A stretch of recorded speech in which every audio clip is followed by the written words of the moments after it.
Welcome to the Rock Your World Naturally podcast, the place where women from around the world come to discover God's plan for health in body, soul, and spirit. I'm your host, Rakesia McMillan, award-winning author, Air Force veteran, and health evangelist. I'm passionate about sharing biblical truth, scientific research, and practical lifestyle approaches to help heal your world naturally.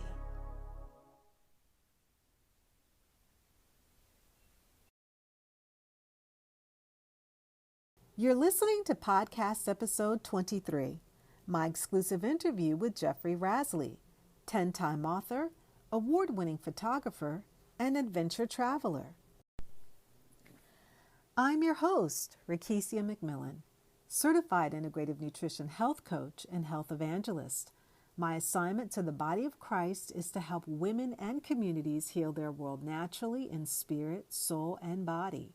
If you'd like to know more about how you can heal your world naturally, you can visit me on the web at rockyourworldnaturally.com. You can find me on Facebook and LinkedIn at Rock Your World Naturally, and on Twitter, RockYourWorld28. Thank you to all of our new and returning listeners. In this podcast, I had the distinct pleasure of hosting Jeffrey Rasley, where we discuss his most recent book, You Have to Get Lost Before You Can Be Found, a memoir of suffering, grit, and love of the Himalayas and Basa Village. His book is an adventure travelogue through the Himalayan region in prose and photos. This memoir traces his transition from an adventurous trekker and mountain climber to a committed philanthro-trekker. It carries themes of how you can become the best version of yourself. Jeff has published numerous articles in academic and mainstream periodicals, including Newsweek, Chicago Magazine, ABA Journal, Family Law Review, the Journal of Communal Societies, and Friends Journal. He is an award-winning photographer, and his pictures taken in the Himalayas and Caribbean and Pacific Islands have been published in several journals. He has appeared as a featured guest in over 80 radio and podcast programs. Jeff is engaged in social activism and philanthropic efforts from an early age. In high school, he co-founded the Goshen Walk for Hunger. In law school, he was an advocate for renters' rights as the leader of the first rent strike in Indiana, and he served as a lobbyist and president of the Indianapolis Tenants Association. As an attorney for Legal Services Organization, he was the lead counsel on 2 class action suits on behalf of prisoners, which resulted in judgments requiring the construction of 2 new jails in central Indiana. Jeff founded free legal clinics at 2 inner-city churches. He was the lead plaintiff in a class action requiring the cleanup of the White River after it was polluted by an industrial chemical spill. Jeff is the founder and former president of the Basa Village Foundation, USA, which raises money for culturally sensitive development work in the Basa area of Nepal. He currently serves as president of Scientech, which promotes science education, and is a director of 5 other nonprofit organizations. Jeff retired from the practice of law in 2010. He is a partner in the ebook publishing company Midsummer Books and provides writer coaching services. He is the U.S. liaison for the Nepal-based Himalayan expedition company Adventure Go Treks Ltd. He has taught classes for IUPUI, Continuing Education Program, Indiana Writers Center, and Butler and Marion Universities. Jeff is a graduate of the University of Chicago, AB Magna Cum Laude, Phi Beta Kappa, All-Academic All-State Football Team, and letter winner in swimming and football, Indiana University School of Law, Juris Doctorate Cum Laude, Moot Court and Indiana Law Review, Christian Theological Seminary, Masters of Divinity Magna Cum Laude, co-valedictorian and Faculty Award Scholar. He has been admitted to the Indiana U.S. District Court and U.S. Supreme Court bars.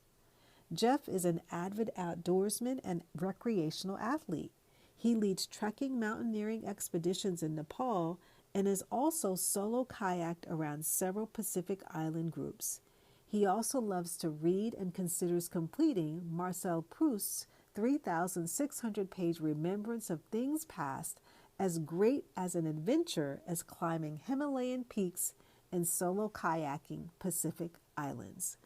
Ladies and gentlemen, please help me welcome to our show Mr. Jeff Rasley, 10-time author, award-winning photographer, and adventure traveler.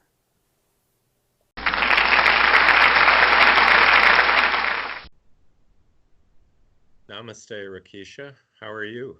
Oh, I am wonderful. I am doing great. And I am so looking forward to our show today, Jeff. And I know that our listeners are going to just enjoy what you have to offer today. Thanks. I'm looking forward to our chat as well.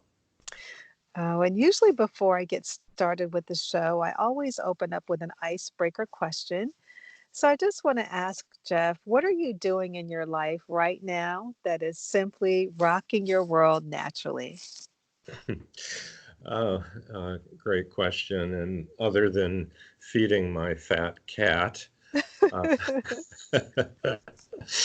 um, well, I had a book published recently, and so I'm in the what is the least enjoyable part about being an author, which is trying to engage somewhat most every day in marketing the book. Mm. And I that doesn't really rock my world because I much prefer the writing and research to the Mhm. marketing. But so I would say the writing and completing the book was recent enough that I can say that's what's rocked my world recently. Oh, wonderful. And in addition to writing, Jeff, you are a man of many, many talents, and you are an award-winning photographer, you're a writer, you're a lawyer, you were given keys to the city for the philanthropy work that you've done just all throughout the world with so many different hats that you wear that you how do you balance life in the midst of just so many different responsibilities? Well, first, I think you must have been talking to my mom to have have given me such a laudatory introduction. If you talk to my wife, it wouldn't have been nearly as laudatory. But thanks, that's very kind. Well, in terms of balance, I've always tried to approach, I mean, really from a, excuse me, from a pretty young age, trying to have a balance of life. When I was in school, through high school and college, I played sports, I worked. I also worked very hard at academics, so I was a good student. Um, and that, and I really, I have to say, this sounds kind of conventional and trite, but I think being an athlete helped Mm, because mm, when you're playing sports and you're, practicing regularly and you have homework and everything else going on in your life as a young person, you learn how to be frugal with your time, to allocate your time carefully. And, that carried over through law school and being a lawyer, and now retired from law, but writing, um, running a foundation, serving on nonprofit boards, trying to be a good husband and take care of this mhm. fat cat that is now bellowing right at my feet and demanding attention. Oh, of course they do. It's like that. They're like our kids, our children. They vie for our attention. They might not be around us all day, but then when we're engaged in something else, they want to be right there with you. Yeah, I think he wants to be part of the interview. Oh, he's welcome. He's very, very welcomed. And so I want to hit on a key point where you said that being involved in sports at a young age kind of really helped to mold and shape the path that you have followed throughout the course of your life. And I agree with you so much because there's so many good principles and values that we gain, whether it's learning how to work with someone or learning how to become disciplined or just being able to follow leadership and working with one another. It just brings all those different components into our lives when we are younger, when we do engage in those type of sports activities. Yeah, I agree, especially the discipline. Uh, I mean, playing sports, the practice, it's hard. You're tired when you're finished, and yet you have to go home and do your homework or go to your job. And along with sports, I Hmm. worked from the time I was 12 years old through junior high school, college, law school, and so on. So, discipline and just knowing how to um, take care of time management is Hmm.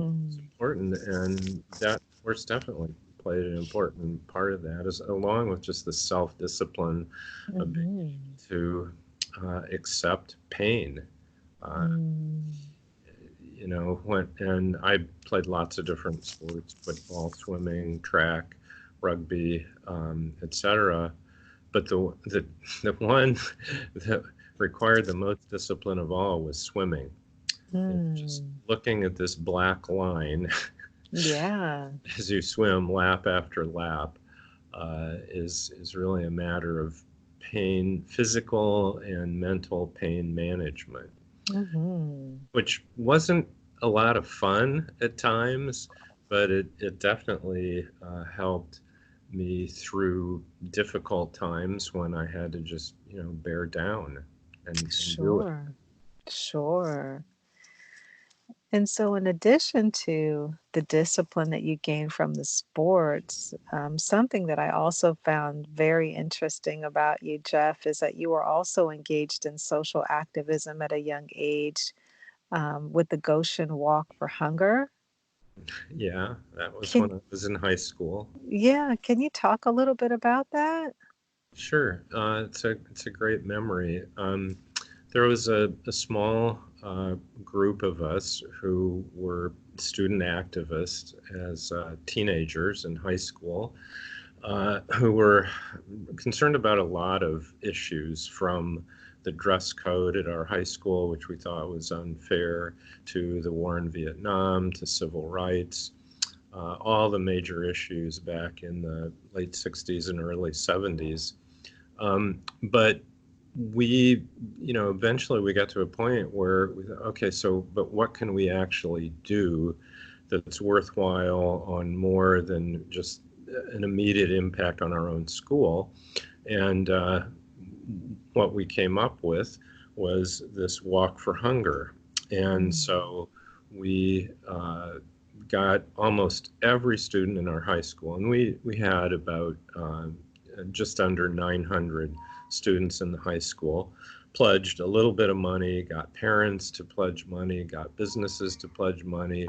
The mayor and the principal of the high school, Wow. myself and my girlfriend, the two of us were kind of the key organizers, led the walk.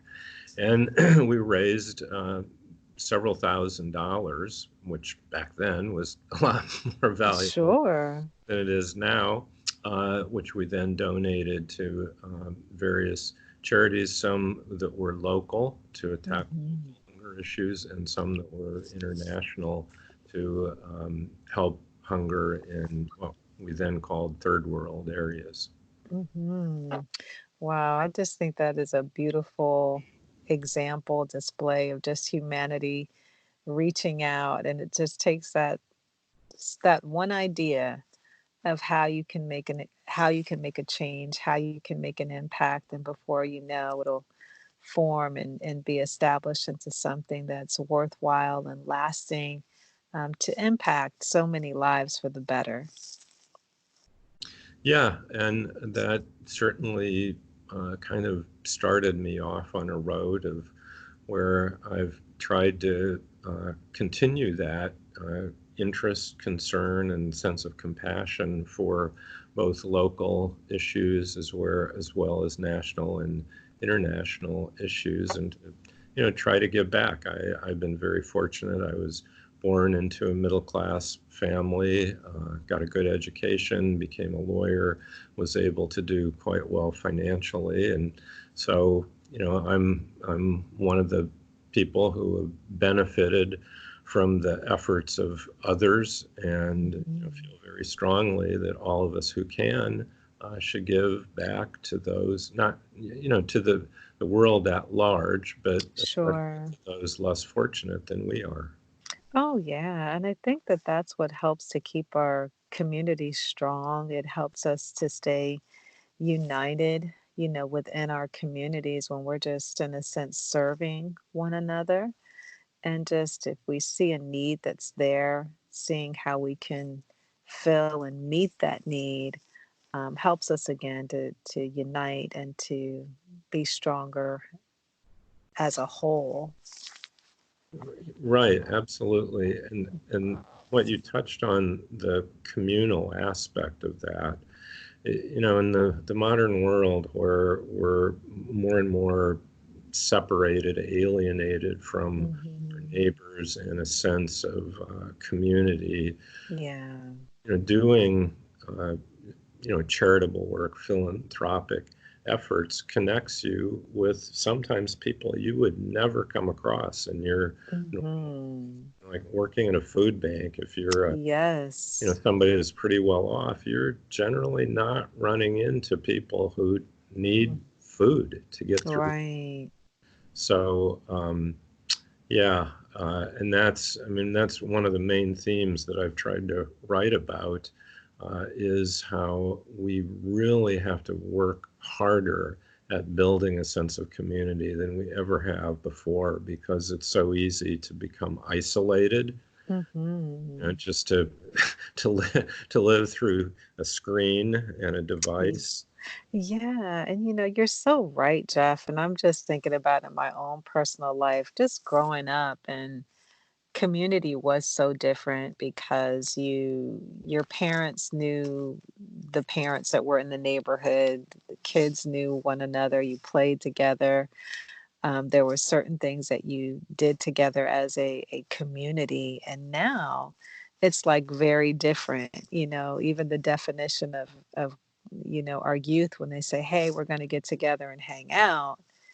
It's not actually connecting physically, but they're all inside on some kind of digital device playing some type of game versus being outside versus connecting. But I'm a strong supporter that sometimes we just have to shut down all those things that would seek to disconnect us and be purposeful in making that connection in our communities, whether it's a neighbor, whether it's volunteering, at a local food bank, a shelter. Again, just being present makes all the difference with giving back. Yeah, and um, as we live more and more in these silos, which are so easily created by our smartphones and all of the ways we can entertain and stimulate ourselves through screens, there's a lot of sociological and psychological evidence to show that it's not good for our mental and emotional health. That Hmm. physical presence, being with other human beings, um, in communal relations, is good. Mm. Oh, yeah, absolutely. Yeah. Absolutely. Yeah, and you're right, because I think we were created to be relational beings. It's just having that connection with others that gives us that purpose. It gives us more depth, I think, as a society, as a people, overall. Having that again, that relational connection is so essential. Yeah. Well, that's why I said namaste, Rakisha. Yes, for sure. For sure. Um, in your latest book, and I love the title of it, Jeff, where it says, "You have to get lost before you can be found." And you shared that there are certain themes throughout the book about finding your best self. It's about relationship as well as community involvement. So, can you talk a little bit about your journey in writing the book and how it actually came about? Yeah, thanks. Well, the book, each chapter in the book centers around uh, an actual experience I had uh, in going into the Himalayan region, mostly in Nepal, but also in an area of the Himalayas in India called Ladakh. But anyway, so each chapter tells a sort of a story of what it was like trekking or mountaineering in these different places. And then each chapter also provides cultural and historical information about that part of the world. And then I try to develop the ultimate theme of becoming your better self through communal relations, but also individually developing yourself spiritually Mhm. and healthy, be physically healthy, spiritually, psychologically healthy, and being connected with community.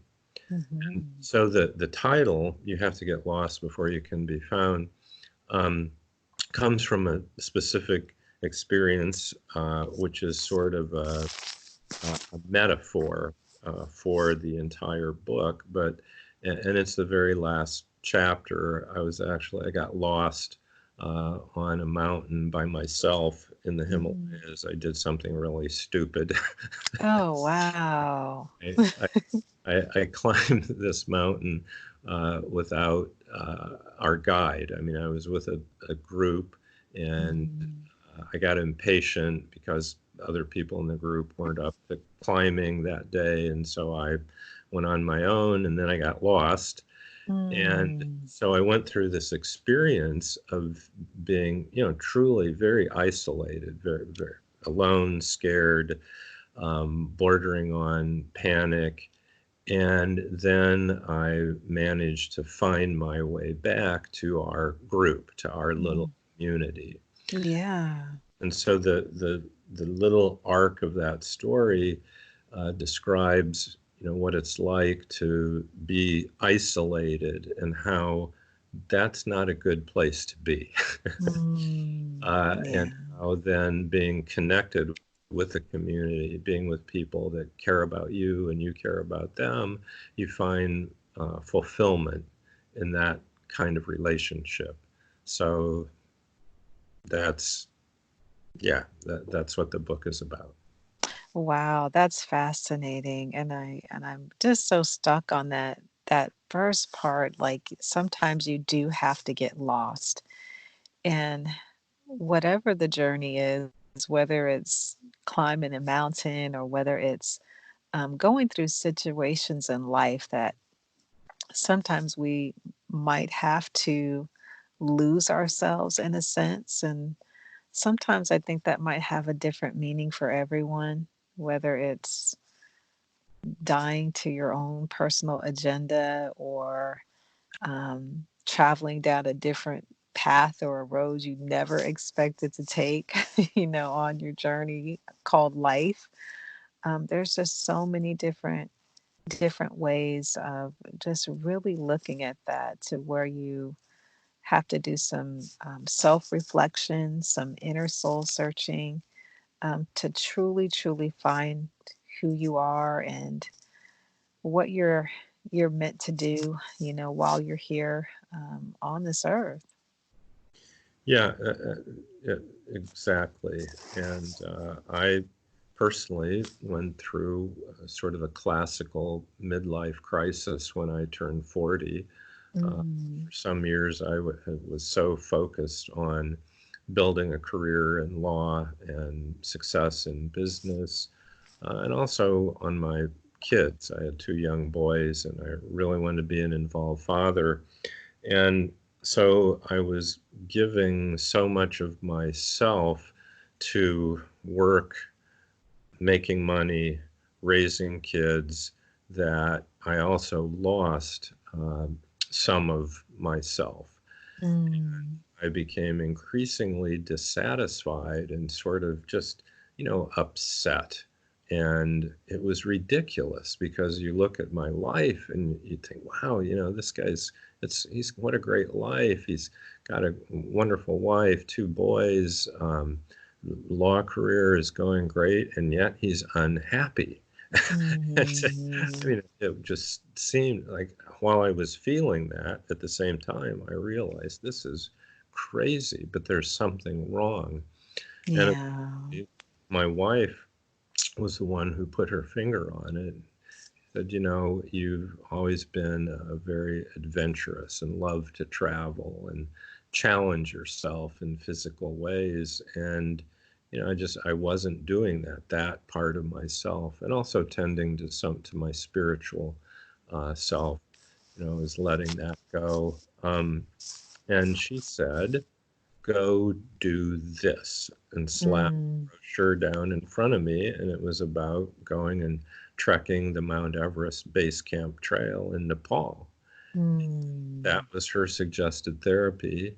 And it Mhm. was wonderfully insightful. And it worked well because when you're climbing up, and this is trekking, not actually climbing, but trekking up these really, really high hills and mountains, you just concentrate on putting one foot in front of the other. Mm. And then Yeah. when you get to camp, you feel just this wonderful sense of utter exhaustion, but accomplishment, and Mhm. focus on yourself in terms of, where are you spiritually? Where are you Yeah.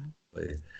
And that kind of eventually brought me back, although it took more than just one trek to do it. Sometimes that is the case, that it is going to take more than one adventure, to help us to really, really, truly, truly see clearly. So can you share a little bit about your experience, like um, being in that region of the world? And what were some of the lessons that you've learned, whether that's with the cultural experience of being in Nepal, or what was that like for you, Jeff? Yeah, thanks. Well, initially, what I just wanted to do was to have a great adventure, see a part of the world I'd never seen before, challenge myself by seeing if I could get up these big mountains. And that was great. I did learn a lot about the Hindu and Tibetan culture of Mhm. Nepal and India. Uh, but eventually, what really stuck with me was kind of beyond the sort of self-indulgent adventure side of the travel, was how these people who, compared to Americans, are so poor, were Mm. so happy. Yes, yes, yes. And I just kept, especially up in the mountains, not so much in the cities, Yeah. in the mountains, these people who are subsistence farmers, they grow what they eat what they grow, and that's how they Mhm. survive. And you think, Mhm. man, these folks would just be miserable. They Mhm. um, they're delightful, fun, engaged, Yes. very have this wonderful ethic of welcoming the stranger. Yeah. So after a few years of experiencing that, I wanted to give back to these people and to become more engaged with them. And so I eventually started a foundation which focuses on one particular remote area in a village that I had gotten to know because the guys from this village had worked as my guides and cooks and porters on expeditions, which I eventually began organizing and leading. Um, and so that village became kind of my second home and my second community. Mm. Wow. And, you know, I think within the Western culture, Jeff, that there are so many distractions. There are so many things around us that kind of um, distract us, I think, from focusing on what we truly value in life to where and I've had that experience too, visiting other cultures that are just happy with the simplicity of just being, the Mm-hmm. simplicity of just being. It's not, you know, the technology, it's not the hustle and bustle. It's just being present in the moment and just enjoying community. It's enjoying people, and it's not having all the extra stuff, you Mm-hmm. know, that we have here, but it's just a totally different perspective on life, I guess you could say. Well, you know what you mentioned before about growing up in a neighborhood where the kids played together and everybody knew each other and parents and grandparents and so forth. You know, I had that same experience, but then living in Chicago and living in London and living in Indianapolis, uh, Hmm. I have sometimes, not even known the person who lives next door. But Right. these folks that live in these mountain villages, they can recite 5 generations back everybody, Wow. and it's because they don't have all these distractions. It's people, it's relationships, it's their neighbors, their village.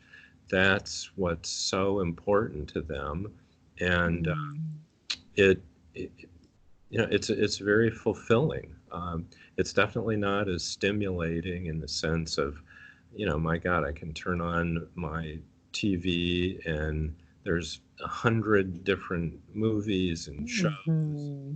that I can watch, and I can be stimulated 24 hours a day just with that television set. But Yeah. that's by myself. Whereas these folks, Mm. they don't have that. What they have is Right. they have each other. Yeah.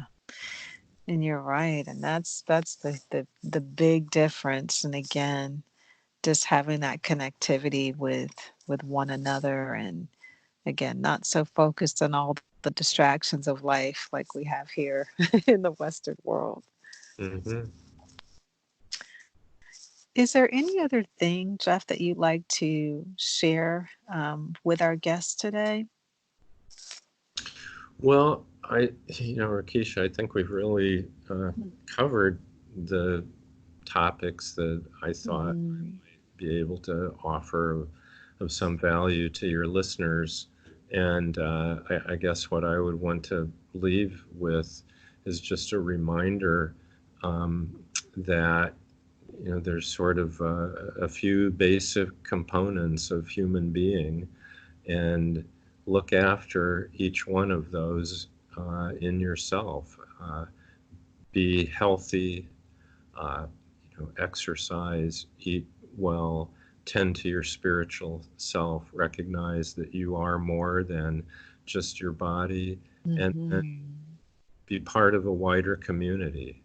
Um, you know, it comes down to that love other people and love yourself.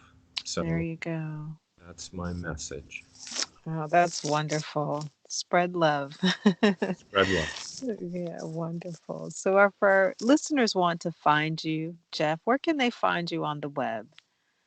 I have a website, which is my full name, Jeffrey, Jeffrey, Rasley, Rasley avid.com, and that has a list of my books. It has the Basa Village Foundation link and some other events I'm involved with. And if anybody is interested in going to the Himalayas, I still work with a trekking mountaineering company over in Nepal, and I'd be glad to help connect people to have those kind of travel adventures. Wow, that's wonderful. This has certainly been an enlightening interview, Jeff, and just an exciting one. And I am just, again, grateful and thankful for the work that you've done, philanthropy-wise, and just all of the things that you are continuing to do to really be purposeful in keeping that connection with community. And I think that's something that we can all learn about and continue to make a commitment to be purposeful and helping to keep our communities united and strong as we connect with one another. Well, thank you for having me, Rakisha, and thank you for what you do in making that message known to many more people. Oh, thank you so much, Jeff, and it's been a pleasure hosting you today. Right. You take care. Take care, Jeff.